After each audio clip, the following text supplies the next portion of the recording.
What's up, guys? I'm the Bee's Knees. I'm the Cat's Pajamas. This is John DiBella. This is the Boom Boom Show on PTC Productions. We've got a big announcement for you. You better hear this interview, guys. You better stay tuned. Let's go.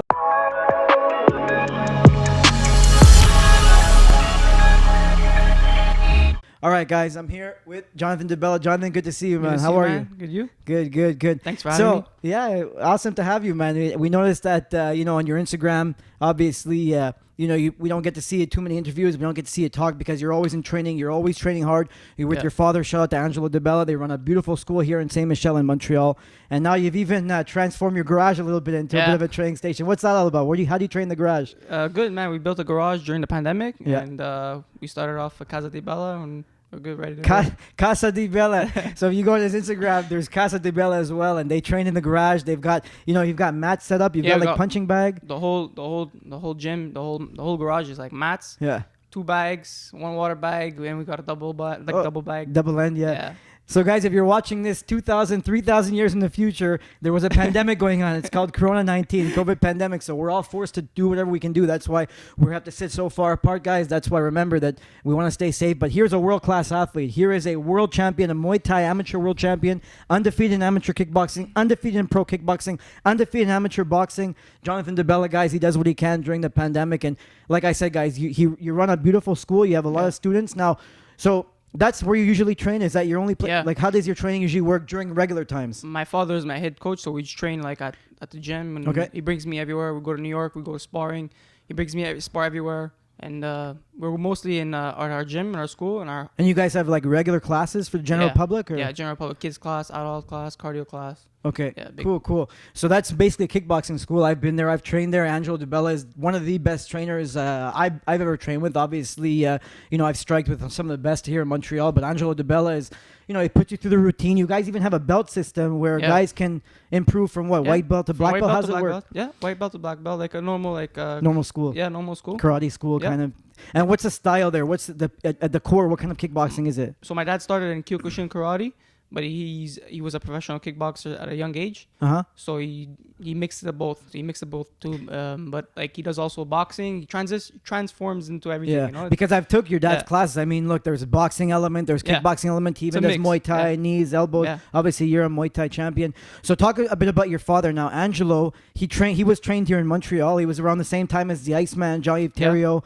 He was around, the same time of those guys. Some great fighters. We had Conrad Plow, one of the coaches at TriStar. So your father was what? He was a champ. What kind of champion? What did he win? 3-time world champion. ISK. Yeah, he won them in all over. We fought all over around the world. Russia. Yeah, Russia. Everybody. He used to fight here at the Verdun Auditorium here in Montreal. Yeah, it's cool. He fought around the world. Yeah.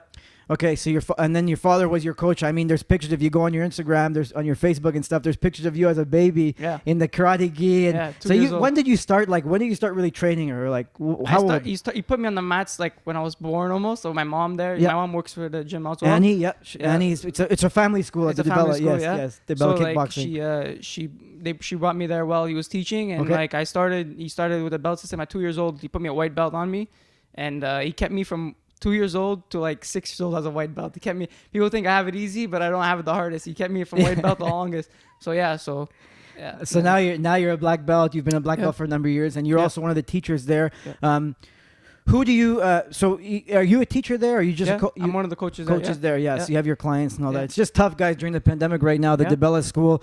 They're gonna survive. You guys are gonna survive. You have the community behind you. Every time I go, the classes are jam packed. The classes are full. There's cardio sessions for the regular people. You guys have classes for the more competitive guys. Some guys fight. Some guys come and go. Cornered from UFC guys. Some UFC Chad, John, everybody. Chad Laprise, John McDessie. I know Joanna Calderwood spent some time there. Zach Makovsky spent some time there. Yeah, everybody's been basically in and out of the room. My brother Justin Mancini, he's a Kyokushin black belt. Also spent some time training there for some of his fights.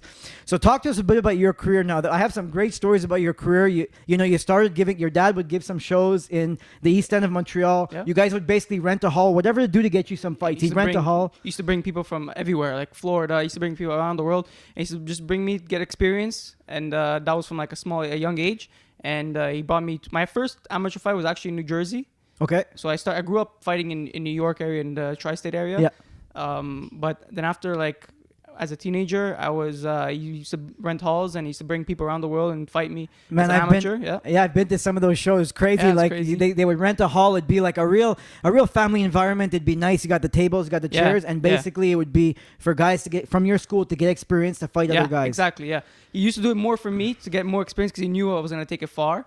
But yeah, after like And that's because here in Quebec, there's not too many sanctions. there's not too many sanctions. It's very hard to do shows in Quebec, you know. Yeah, so if you guys want a little history lessons, 20, 30 years ago on RDS, on TSN, there was some big fights, some big karate and kickboxing fights that would go on here locally in Canada, in Montreal and Quebec specifically. And that kind of all faltered. I mean, there's not really an organization for it. It's not live on TV. So your father basically brought the fights to you. If you can't, exactly. If you can't go...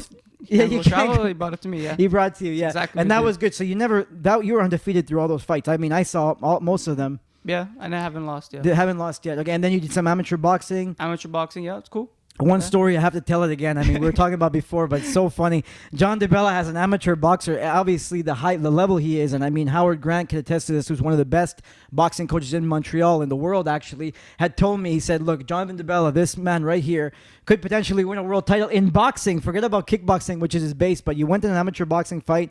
You were fighting somewhere in the west end of Montreal, and what happened? You just start fighting the guy, and the guy left the ring? Yeah, you remind me of that story. I forgot about that. But yeah, I guess the guy ran out of the ring, yeah. I never laughed so hard. I was in the crowd with my brother, and he's boxing the guy, and you know he doesn't have a great amateur record. I mean, he's a kickboxer, and he's fighting here boxing. He starts throwing punches and combinations at the guy, and the guy shortly realized, look, this is not an amateur boxer. I'm out of here. He literally got dropped twice and then just left the arena. I've never seen that before in a fight. The guy could not handle it. But you guys didn't do anything wrong. You actually didn't have that much boxing experience. No, that's why I had like 2 fights in boxing, but I was training with world-class boxers. But I had 2 fights, so they put me with these guys. They put me with some tough guys. They put me with guys in their 20 fights. That's it. So I'm like... You were ready to go. I was ready to go. Yeah. So and that's what happened.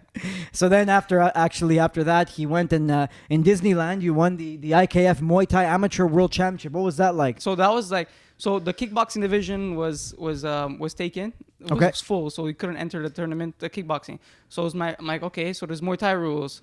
So I never fought Muay Thai rules ever. So my dad's like, you can do it, you know? Yeah. So I trained Muay Thai for a week, like with the clinches and more. Yeah. But like I already knew to throw some elbows, obviously. For sure. So I'm like, okay, let's go. And I fought all the guys. All the guys were favored to beat me because in the Muay Thai division, you know? Yeah. And I won 3 fights in 2 days, all 3 by knockout. Wow.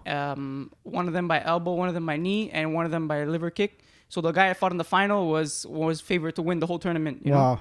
And they didn't see you coming. he like we knew that he was gonna try to clinch me and hold me and sweep me, but I caught him flush with a liver kick and that was it. Yeah.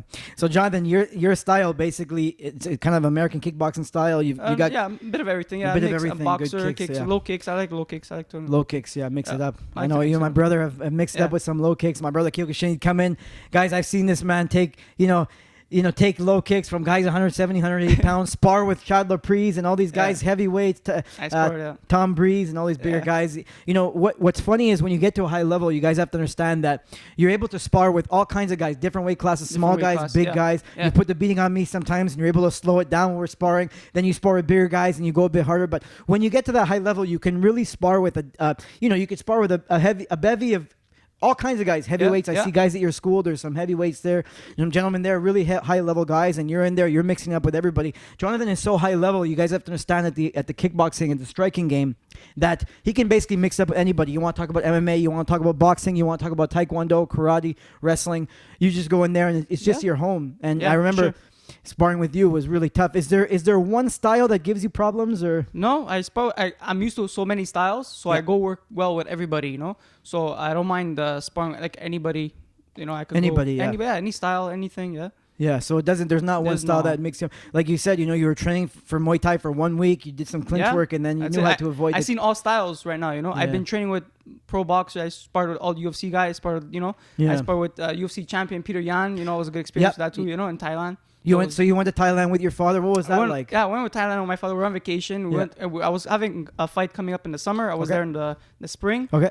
So we were there. We're going to some gyms, sparring a bit, and we went to one of the gyms. And my dad's like, "Who's the best guy in the gym?"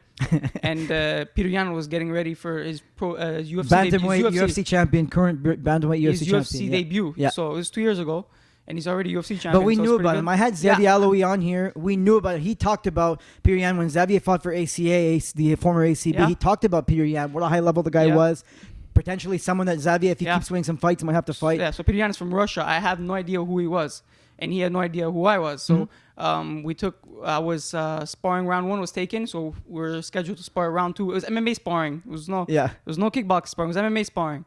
It was 5-minute rounds, and it was good sparring.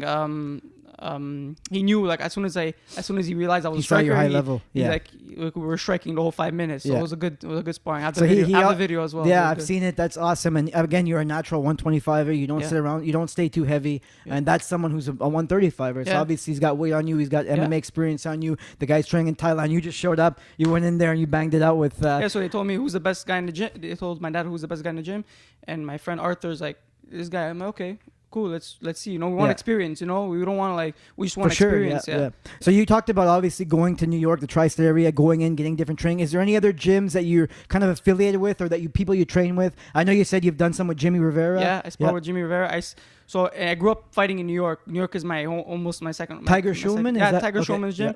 We go. We work with them. There's Nick Pace. There's Jimmy Rivera. There's Julio Arce. There's Shane Burgos. Wow, a lot of UFC guys. A lot of you're UFC naming. guys, Yeah, and we yeah. spar with them. You know, it's a pretty good gym. So and those contacts your dad know, or you developed over the years? Yeah, my dad Yeah. also my promoter Louis Neglia from New York, from Brooklyn.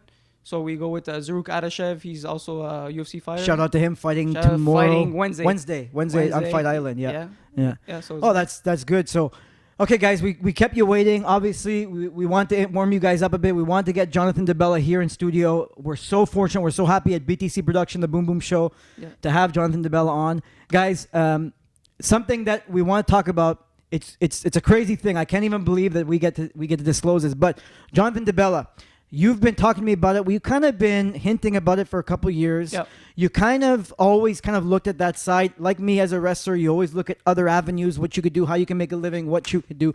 What is the next step for Jonathan DiBella in your phase towards your martial arts career? So my next step is I'm gonna be switching to MMA.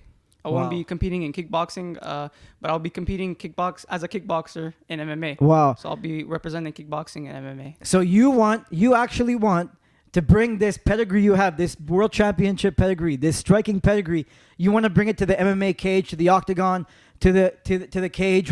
What made you decide this? How did this all happen? I've been thinking about it for a year now. Yeah, I planned it out for a year. I've been training on the ground, the floor, you know, with the Little wrestling and grappling. jiu-jitsu. Yeah. So it's been a year. It's been a year. I've been thinking about it, and now I'm finally getting a chance to do it. Wow. I'm kind of shocked. I'm speechless. Obviously, this is something I didn't even hear a rumor of. We don't really know how to bring this up. We don't really know how to approach this with you because obviously you're one of the highest level kickboxers. You did previously sign with one championship. Didn't work out. They're the highest level. You were signed with Glory as a kickboxer. Yeah. You're undefeated with the best level in Glory. Now you're trending to MMA. So what are your steps going to be? Do you want to start off in the local scene? Obviously, is the UFC something in your future you want to do? Yeah, UFC is in my future for sure. Yeah, I believe it. Guys. Near future. This is huge. Near future, guys. Not too far away. Not too far. I'm still young, 23, but in my near future. Man, I feel bad for all. Jamie might be the boom boom, the bee's knees. Your cat's pajamas may be retired because I don't want to step in the cage with you. And it's gonna be when hard. we have small gloves. It's gonna be hard because transition. Yeah, transition, but it's gonna be. It's gonna be good. I'll start off with my promoter Louis Neglia. Yep. So it'll be good. Get some shows. Maybe go back in New York or something. Yeah, for sure. There's not much going on here in Canada right now. The now. Pandemic. That's why I was planning on doing a few more kickboxing fights, but the pandemic happened and. So do you want to do? Okay, obviously you can't go to amateur MMA. You have to go pro right away. I'm already a pro kickboxer. I have to be a pro. Yeah, okay, is the idea to do some professional stand-up striking fights as well as some MMA fights, or just strictly MMA? No, it's gonna be strictly MMA. Strictly MMA. Wow, that I can't wait to see. You better let me know when that first fight is, guys. We'll know it's here. We'll follow it here. We'll follow his career, guys. That's a huge thing to have somebody. I don't think you guys understand the magnitude of this announcement. When somebody that high level transfers into MMA. You talk a lot about guys that you want to. You were telling me as a friend. You were telling me that like guys like Alex Pereira and other guys that that are, guys that you look up to. Who else is there? Guys that you want to kind of focus your career behind? Who's someone that you saw that, look, this guy did really well in striking? Adesanya, obviously. Adesanya, so I was gonna say Adesanya did, like, he was a Glory fighter. We fought on the same cards on Glory, so like, and he did it late. He did it pretty late, the transition. So I'm still young. I want to like do it now. It's because, guys, if you go on YouTube right now, you could see a video of Israel Adesanya rolling with world champion, Jiu-Jitsu world champion Andre Galval. Guys, it doesn't mean you have to be a Jiu-Jitsu black belt to be in the UFC. You don't have to be a world-class wrestler. But guys, here we have one of the best strikers I've ever seen, literally going to MMA. This is going to be huge. This is going to be a big thing. Is there anybody else in MMA that you look at that you say, hey, this is somebody that I can alter my career behind? No, not really. I just try to be myself. Be yourself. So I'll be myself and like just focus on myself. Yeah. But that's it. Yeah. Really. So okay, Adesanya and Alex Pereira is a good example. Yeah, because you told me about. I didn't even know about Alex Pereira. He's someone that knocked out Adesanya in striking, and now he's doing some MMA. He had one loss. He got choked out, but now he seems to be on a. He's on a roll. He had a viral KO. Yeah. So I gotta ask, what is gonna change in your training? Does he, like your father, who's such a high level? He's such a high level kickboxing, such a high level striking coach. He knows how to condition strikers for big fights. What's gonna change in your training that you think you're gonna have to adapt? The striking wise, nothing. It's going to be the same. For sure. And now just more sparring with MMA. MMA sparring. Yeah. He's bringing you in to help me out with the For wrestling. sure, yeah. He's bringing Zach to help me out with the wrestling as well. So it's good too, Yeah. You So and Zach to help me out with the wrestling. Zach Makovsky, It's been a good help, But also my friend Nick Pace from Tiger Showman's in New York, he's sending me videos for Jiu-Jitsu. Okay. So it's helping me out too, So we're doing that. Yeah, you just have to kind of ease your way into it. You don't have to go against black belts right now, but not for right sure. now, yeah. But like, I'm still learning the ground, and I'm gonna take it slow. But I'll probably have my fight by the summertime. My first fight. MMA fight this summer. Yeah, professional hopefully, MMA fight. Yeah. Is there any organizations that have been in contact with you? No, or? It's my Ring of Combat. Okay, So Ring of Combat there in New York area. Yeah, so they have a UFC Fight Pass. They're like a farm league to UFC. Yep. So that could be where you kind of get filtered in. Yep. Awesome. Yeah. Well, guys, I mean, that's a huge announcement here. Obviously, Team DiBella, you see them all over YouTube. You see them all over Instagram and Facebook. All your fights are there. Yeah. They can see you. So, you have anything else to say about MMA? About what you want to do? Is there anything?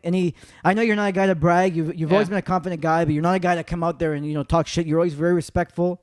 Obviously, your father, taught you from day one it's martial arts. You did tell me that there's a martial arts aspect of MMA that you appreciate. Is there anything else you want to say about it? Like, no, man, I just love. I appreciate. Now I'm doing the groundwork and the grappling. I'm learning something new. Yeah. Before I didn't really look at it too much to focus on it, but now I'm actually liking and loving to learn it every day. I do it, so it's actually pretty cool to learn. It's as a martial artist, it's pretty cool to learn. Yeah. And every day you're learning something new. Every day, and you enjoy it. I enjoy it. I didn't think I was gonna enjoy it. I did jiu-jitsu a couple of years ago, but I was a bit because I remember you did take some classes with Gia Sasori, world champion wrestler. I wasn't 100% in it. But now, I'm now that you're in it, I'm 100%. It's a different thing. Yeah, well, guys, this is just going to be huge. I can't believe it here at BTC, the Boom Boom Show. We just want to tell you guys again, in case you missed it, in case you're logging in late, Jonathan DiBella is making the transition to MMA, mixed martial arts. He's pro. He wants to obviously explore that field and see what happens. And you're obviously taking it seriously. The goal is to be a champion, to be a world champion in the flyweight division. Yeah. Is there anybody in the flyweight division? Obviously, there's a champion now. The Soldier of God or Figueiredo. Yeah, Davison Figueiredo. Do you look at him? Is there aspects of him that you think you can compete with? No, he's great for the sport. Him. You see the fight Brandon Moreno. Yes. Very amazing for MMA. Like for the flyweight division, just brought it up. So another guy level, So anybody that's going to build a sport. Obviously, guys, I'm amazing, a flyweight here. Maybe producer Pascal's a bit sick of us covering so many flyweights because I'm a flyweight and I love to give them some love. Obviously, like he said, we saw Brandon Moreno and Davison Figueiredo have an awesome 5-round fight 3 weeks after their initial tilt. They both fought on a UFC card 3 weeks earlier. 3 weeks later, they go in, they stay on the UFC Institute. Amazing. They stay in Vegas. Amazing, yeah. And they go back and have an awesome 5-round fight. We didn't even know if Figueiredo was able to make weight twice in 3 weeks. Yeah. He makes weight, has a beautiful fight. Obviously, they fight to a draw. It was a draw, right? It was a draw. I think so, yeah, because Figueiredo did lose a point, but then he ends up keeping the belt. And that's someone, look, I mean, I'm biased. Obviously, I've trained with you before. I know how you like. When I see you beside Figueiredo in the stand-up match, I don't think there's a question. It wouldn't be trouble for you. But how are you going to deal with those kind of elements if you get to that high level? Do you see yourself just worrying about that bridge when you get there? Or is it something where you say, look, I see holes in the game now. I can take him out right away? Well, you have to be confident, but not you have to still watch out, because there's the ground game now. So now I got to watch out for the grappling aspect of it. But now it's going to be a bit there's more awkwardness when somebody's like very good technical striking. I find I do more better when somebody's more technical. Now this guy's gonna be more awkward stand up, so it's gonna be a bit harder for me. Yeah, small gloves. Small gloves I have no problem with. Yeah. I was in a fight small gloves with kickboxing anyways. I didn't mind. Right. But more like the awkwardness and like the grappling aspect of it. So I gotta just like get ready to that, sharpen up with that, and I'm ready to go. Yeah, obviously.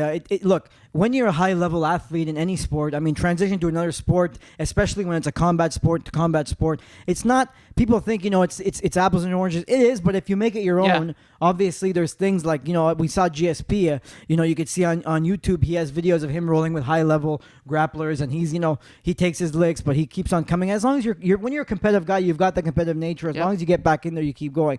So.